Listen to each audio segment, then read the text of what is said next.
etc. Donc, on ne voit pas comment tout ça a pu résister. Et ça explique pourquoi tous ces bidonvilles sont agrippés à la montagne en descendant vers la mer.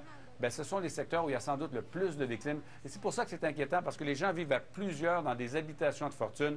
Alors, à mesure que les images vont sortir, on va certainement découvrir que le chiffre de 100 000 qui est évoqué n'est peut-être pas aussi gros qu'on l'a cru au départ, Pierre. Ouais, mais merci beaucoup.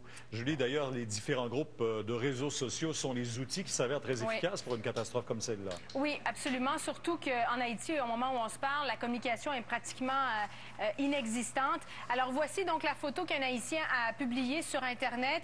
Et ça nous montre vraiment la situation que vivaient aujourd'hui les Haïtiens, c'est-à-dire qu'ils n'ont plus de maison, ils ne savent plus où aller, donc ils se réfugient dans les différentes places publiques. Et voici donc les toutes dernières photos qu'on a réussi à trouver sur Internet. Et je vous montre cet enfant, une blessée, parce que ça cause vraiment des problèmes là-bas en Haïti.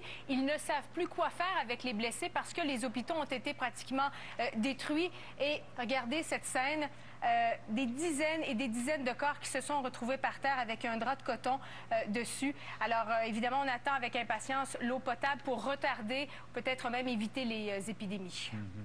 Ben, merci pour ces informations. Au revoir. Bien sûr, on parle de cette désorganisation dans le pays.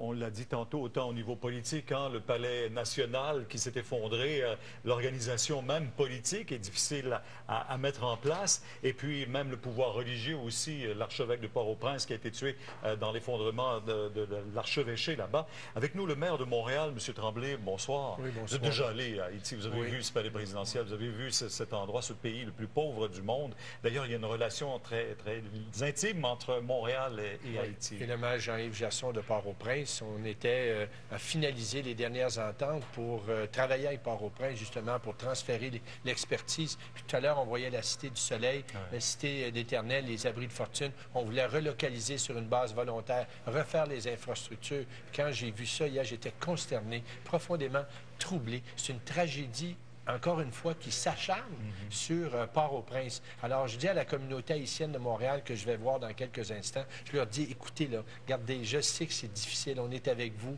il y a plein d'émotions, il y a des familles qui n'ont pas de nouvelles. Ça, c'est la première chose, c'est des communications. Il faut trouver une façon de rétablir des communications, parce que rester dans l'incertitude des familles, c'est très, très, très difficile.